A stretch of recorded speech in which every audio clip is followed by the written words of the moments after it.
La independencia de México, también conocido como la Guerra de Independencia, empieza la madrugada del 16 de septiembre de 1810, cuando el padre Miguel Hidalgo da el llamado Grito de Dolores, y termina el 27 de septiembre de 1821, 11 años después, con la entrada triunfal del ejército trigarante, encabezado por Agustín de Iturbide y Vicente Guerrero. El objetivo principal de este movimiento armado y social era liberar a nuestro territorio del yugo español y que en cada rincón de la colonia se olvidase por completo el concepto del virreinato.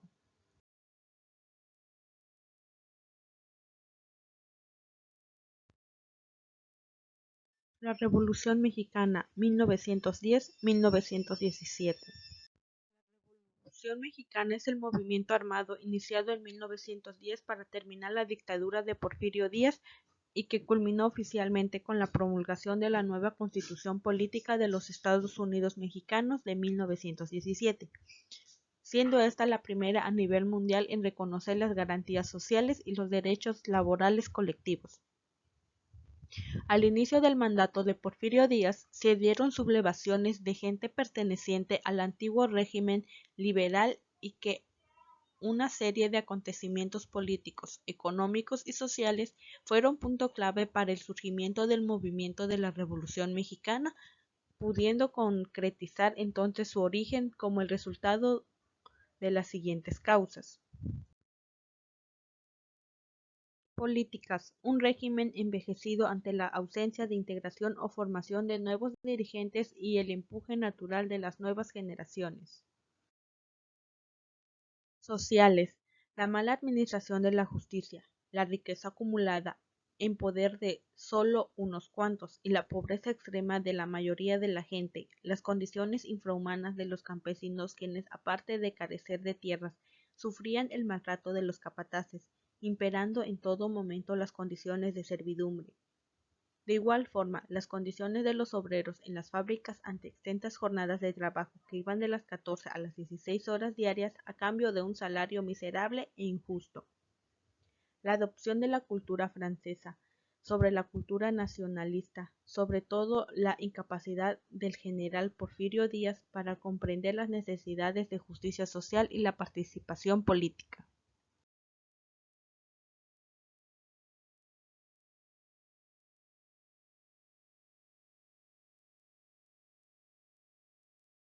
1900. Surgen los llamados clubes liberales. Se publica el periódico Regeneración, dirigido a los hermanos Ricardo y Enrique Flores Magón. 1902. Se celebra el Congreso Liberal en San Luis Potosí, promovido por Camilo Arriaga. 1903. Se realiza el proceso electoral mediante el cual el general Porfirio Díaz vuelve a ser electo como presidente y Ramón Corral como vicepresidente. Como resultado de ello se llevan a cabo múltiples protestas contra la reelección de Díaz, quien respondió con cárcel y muerte a los inconformes. 1904. La Constitución Política de México es reformada estableciéndose el periodo presidencial por 6 años y se instituye la vicepresidencia. Los liberales presos salen de la cárcel y se exilian en los Estados Unidos. 1905. El Partido Liberal Mexicano decide publicar su programa en San Luis, Missouri, Estados Unidos, por Ricardo Flores Magón. Su lema es Reforma, Libertad y Justicia. 1906. Los mineros de Cananea, Sonora, demandan iguales salarios para extranjeros y mexicanos. Se produce la huelga de la CIA minera. Miles de obreros de textiles de Puebla, Orizaba y Tlaxcala la respaldan. Se organizan las primeras insurrecciones promovidas por el Partido Liberal Mexicano contra la dictadura del Porfirio Díaz. 1907. Se lleva a cabo la rebelión obrera de las compañías textiles del Río Blanco, Veracruz. 1808. Se emprende una labor crítica contra el positivismo educativo implantado desde Benito Juárez y sostenido como doctrina oficial por el porfiriato. El poblano Aquiles Cerdán Alatriste, con algunos otros simpatizantes, fundan el club político Luz y Progreso, conociendo en ese año a Francisco I. Madero, quien en 1909 lo invitó a que se afiliara al partido antirreeleccionista. Díaz es entrevistado por James Cleveland. He esperado con paciencia el día en que el pueblo mexicano estuviera preparado para seleccionar y cambiar su gobierno en cada elección, sin peligro de revoluciones armadas, sin perjudicar el crédito nacional y sin estorbar el progreso del país. Creo que ese día ha llegado. Sus declaraciones provocaron distintos cuestionamientos. ¿Pretendía seguir con el poder? ¿Convenía que siguiera en el poder? ¿Era necesario realizar cambios determinantes?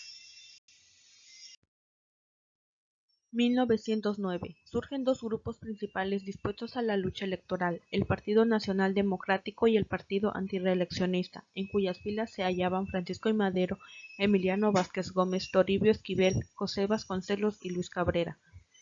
Francisco I. Madero gana celebridad con la publicación de su libro La sucesión presidencial en 1910, a través del cual realiza un estudio de la situación política mexicana con cierto criterio independiente. El Partido Reyista desaparece, sus miembros se reorganizan y forman el Partido Nacionalista Democrático, participado con el Partido Antirreeleccionista en la Convención Nacional Independiente de abril de 1910, en la Ciudad de México, en donde se resuelve presentar como candidato a la presidencia de la República a Francisco I. Madero y como candidato a la vicepresidencia a Francisco Vázquez Gómez, abanderado los principales de no reelección del presidente y de los gobiernos y el de sufragio efectivo. Ya como candidato a la presidencia de la República, Francisco I. Madero realizó una nueva gira política por diversos sitios. La búsqueda del triunfo con base a la participación de los ciudadanos le significaron un sinnúmero de simpatías. El gobierno se alarmó y lo aprehendió, acusándolo de los delitos de ultraje a la autoridad y de intento de rebeldía en Monterrey, conduciéndolo después a San Luis Potosí. Su defensa logró su libertad, pero con el deber de permanecer en la ciudad.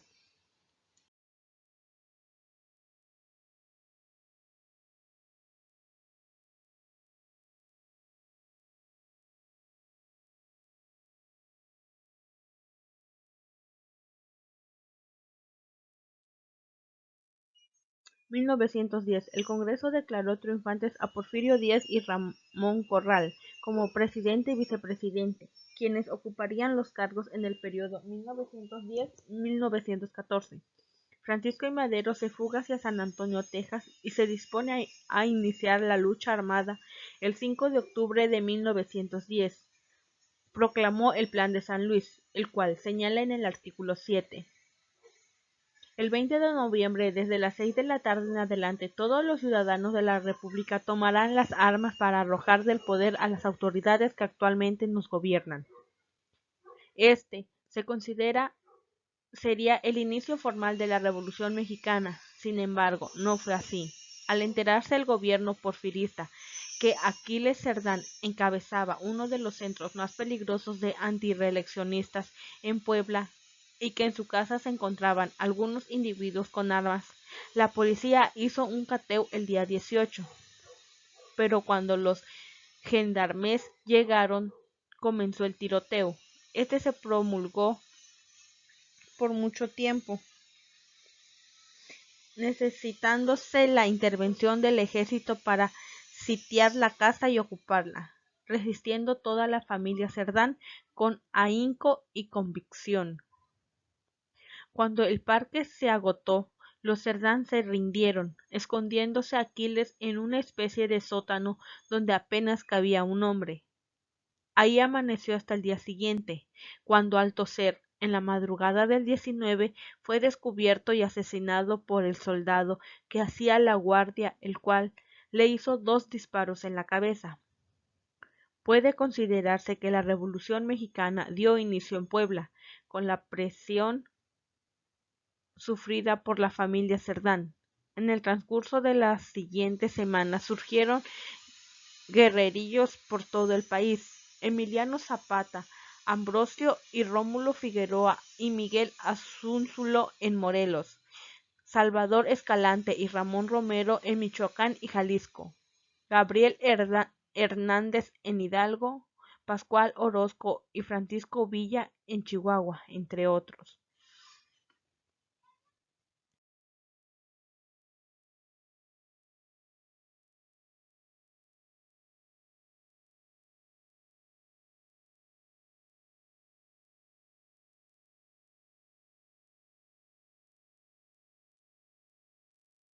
1911. El 10 de mayo, Pascual Orozco ataca y toma Ciudad Juárez. Desde ahí, Madero envió un telegrama exigiendo de nuevo la renuncia de los dos líderes del país. 1911. El día 21 del mismo mes se celebraron los tratados de Ciudad Juárez, en donde se aceptaba la renuncia de Porfirio Díaz y de Ramón Corral, dando fin el día 25 de la época del Porfiriato. Fue sustituido por Francisco León de la Barra, en calidad de presidente interino. Gobernó del 25 de mayo de 1911 al 6 de noviembre del mismo año, mientras Porfirio Díaz salió de la capital y en Veracruz embarcó en el navío alemán Ipiranga, con destino a Francia, en donde murió el 2 de julio de 1915 en la ciudad de París a los 84 años de edad. El partido antirreeleccionista fue organizado y apareció en su lugar el Partido Constitucional Progresista, cuyo lema era sufragio efectivo, no reelección, que presentó la fórmula siguiente: Francisco I. Madero para presidente y José María Pino Suárez para vicepresidente, quienes al efectuarse las elecciones resultaron triunfantes. A solo unos días de asumir el poder, Francisco I. Madero estalló en Morelos un levantamiento promovido por Emiliano Zapata, ya que al llegar Francisco I. Madero a la presidencia, Zapata le exigió que expidiera una ley agraria. A cambio, Madero le pidió entregar las armas. Zapata no acepta y da a conocer el Plan de Ayala, a través del cual se exigía, entre otras cosas, la renuncia de Madero y Pino Suárez. Su lema era tierra y libertad. 1912. Pascual Orozco da a conocer en marzo el plan de la empacadora o Plan de Chihuahua, en la que se desconocía a Francisco I. Madero y se pedían reformas sociales. Orozco derrotó a Francisco Villa. En tanto, Madero nombra a Victoriano Huerta comandante de la División del Norte y vence a Pascual Orozco. 1913. Surge un movimiento armado dirigido por el general Bernardo Reyes junto a otro brote de oposición animado por el general Félix Díaz. Los dos fracasaron y fueron llevados presos a la Ciudad de México. No obstante, desde su encierro conspiraron contra Madero y Pino Suárez. Al ser liberados, Reyes se dirigió al Palacio Nacional, pero fue muerto por tropas federales leales. Por su parte, Félix Díaz y Pascual Orozco se apoderaron de un recinto militar llamado la Ciudadela. El presidente Francisco I. Madero llamó de Cuernavaca a las tropas del general Felipe Ángeles para ganar la batalla, cosa que Victoriano Huerta impidió. Esta lucha se extendió del 9 de febrero de 1913 al 18 de febrero de 1913. Huerta abandonó sus deberes para entenderse con los sublevados mediante el Pacto de la Ciudadela, firmado en la Embajada de los Estados Unidos, y aprehender a Francisco I. Madero y a José María Pino Suárez, mismo que renunciaron ante el Congreso el 19 de febrero, quedando como presidente Pedro Lascurain, cuya gestión se prolongó a las 10:34 hasta las 11 de la mañana de aquel día. Este nombró ministro de Gobierno a Huerta, renunció y Victoriano Huerta se hizo cargo del poder.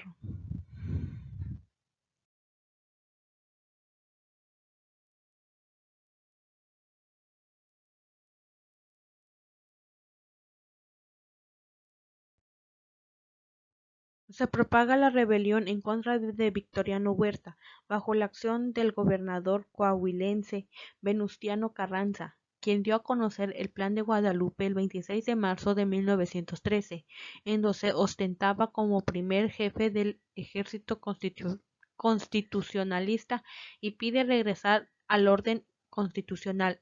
Mientras tanto, Huerta formó un primer gabinete con personajes destacados que le fueron impuestos, y entre quienes estaban Francisco León de la Barra, Alberto García Granados, Toribio Esquivel Obregón, Rodolfo Reyes, Jorge Vera Estañol, entre otros. El 22 de febrero de 1913 son asesinados Francisco I. Madero y José María Pino Suárez. Corriendo la misma suerte después, Belisario Domínguez Palencia, este último era senador de Chiapas y pronunció un discurso que condenaba la violencia desatada y acusó a Victoriano Huerta de asesino, siendo esta la causa de su muerte. Por ello, el Congreso se indignó. Huerta se deshizo de su primer gabinete para formar otro y aplazó las elecciones presidenciales. Cuando por fin decidió que se realizaran, el nuevo Congreso los declaró nulas y Huerta continuó en el poder. El presidente de los Estados Unidos, Woodrow Wilson, comenzó a intervenir en los asuntos mexicanos y dispuso que no se vendieran armas, ni al gobierno huertista ni a los revolucionarios, pero en la práctica y mediante disfraces los revolucionarios las adquirían de algunos norteamericanos. Wilson, además, realizó una campaña diplomática para que la administración mexicana no fuera reconocida por otros gobiernos, pretextando para ello un supuesto ultraje a la bandera norteamericana y ordenó que la Infantería de Marina norteamericana ocupara el puerto de Veracruz el 21 de abril de ese año. 1914. Las tropas rebeldes dirigidas por Venustiano Carranza se dividieron de la siguiente manera: el ejército del noreste, mandado por el general Pablo González Garza; el ejército del norte, mandado por Francisco Villa; y el del noroeste, encabezado por Álvaro Obregón. Poco a poco los federales se fueron doblegando. González avanzó y ocupó Tampico y Monterrey. Villa causó serias derrotas a los federales al tomar Chihuahua, Coahuila y Zacatecas, mientras que Álvaro Obregón adelantó sus fuerzas con las costas del Pacífico hasta ocupar Guadalajara a mediados de 1914. Los gobiernos de Argentina, Brasil y Chile asistieron las conferencias de Niagara Falls.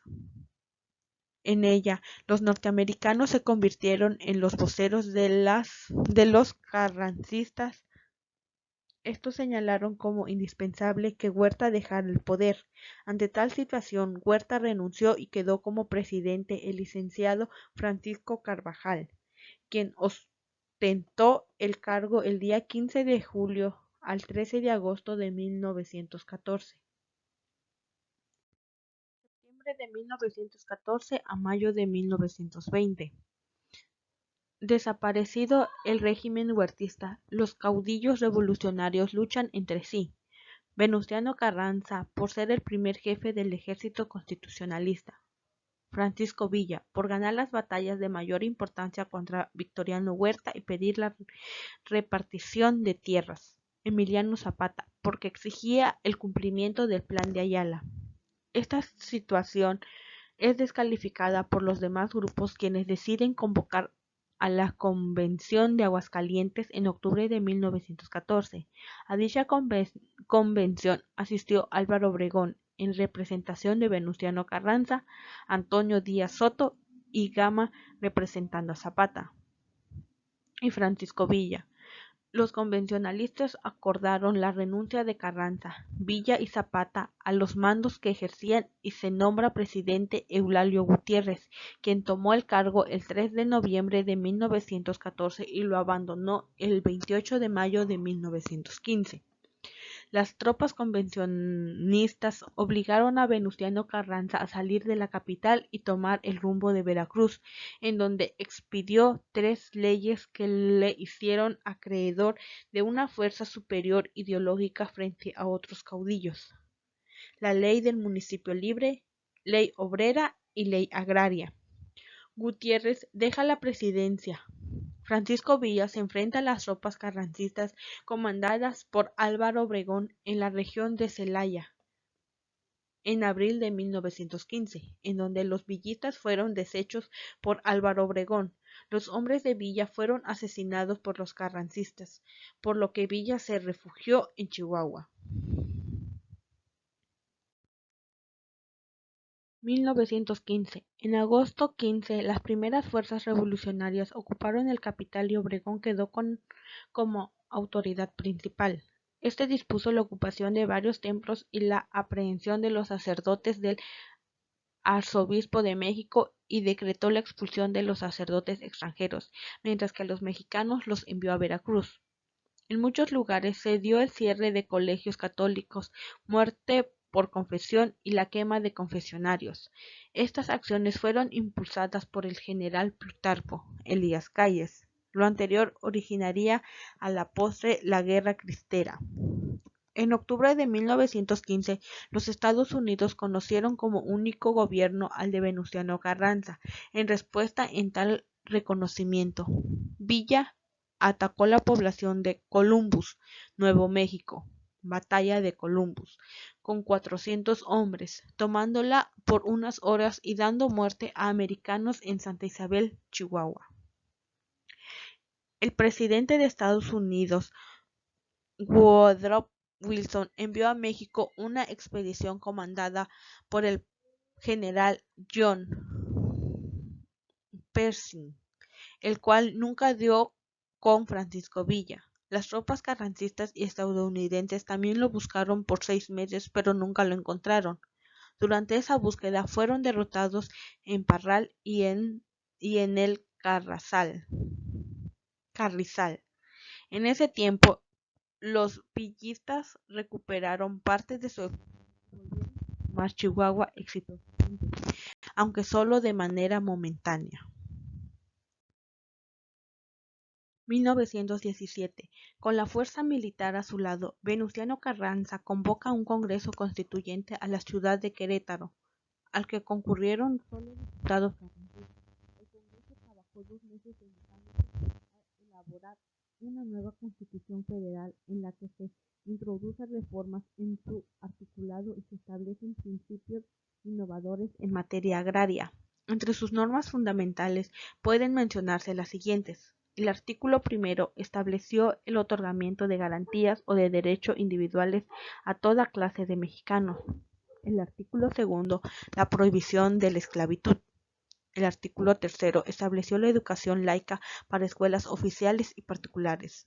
El artículo 4 consagró la libertad de trabajo. El artículo 5 prohibió los votos religiosos y el establecimiento de órdenes religiosas.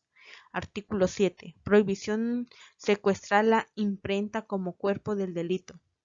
Artículo 24 estableció la libertad de creencias, pero prohibió todo acto de culto externo fuera de los templos o de las casas particulares. Artículo 27 estableció el antiguo principio español del dominio de la nación sobre su suelo, consagró el reparto de la tierra y perpetuó la nacionalización de los bienes eclesiásticos, prohibiendo la existencia de colegios eclesiásticos, conventos, obispados y demás. Artículo 39 consagró el principio de la soberanía nacional. Artículo 40 señaló que el régimen del gobierno era una república representativa, democrática y federal. Artículo 49 dividió el ejército del supremo poder de la federación en 3 poderes: legislativo, ejecutivo y judicial. El artículo 50 indicó que el poder legislativo se formaría por un congreso con dos cámaras, una cámara alta y otra baja, es decir, la de senadores y la de diputados. Artículo 80. Consagró como depositario del Poder Ejecutivo al presidente de los Estados Unidos mexicanos. Artículo 94. Puso las bases del Poder Judicial de la Federación. Artículo 107. Consagró el juicio de amparo. Artículo 115. Puso las bases del municipio libre. Artículo 123. Estableció un régimen de protección a la clase trabajadora. El proyecto original de la Constitución estuvo redactado por los diputados José Natividad Macías, Félix Pallavicini, Luis Miguel Rojas, Alfonso Cravioto, Manuel Andrade y Juan Frías, pero en el curso de las sesiones el proyecto fue modificado hasta alcanzar su forma final, que al conseguirse permitió que se promulgase la nueva Constitución. La guerra por parte del gobierno tomó perfiles despiadados. Zapata murió en una emboscada ante la amenaza que éste suponía para el gobierno federal. El coronel carrancista José Guajardo traicionó y asesinó al líder agrarista en Chinameca, Morelos, el 10 de abril de 1919. El gobierno de Carranza duró poco. El general Álvaro Obregón, quien se había desempeñado en la primera etapa de su gobierno como ministro de Guerra y Marina, se sublevó al verse en desventaja en su lucha por la candidatura oficial para las siguientes elecciones federales y mandó darle muerte el 21 de mayo de 1920. Asimismo, ante el temor de que Francisco Villa nuevamente se levantara en armas durante la rebelión de la Huertista, los obregonistas deciden matarlo, asesinándolo en Parral, Chihuahua, el 20 de junio de 1923. A pesar de todo, el movimiento armado iniciado en 1910 logró concretar en los años siguientes los anhelos, derechos y obligaciones del pueblo mexicano, los cuales quedaron establecidos en la Carta Magna promulgada el 5 de febrero de 1917, encauzando su lucha hacia el Congreso a instituciones y sociedad por la senda de la libertad y del derecho.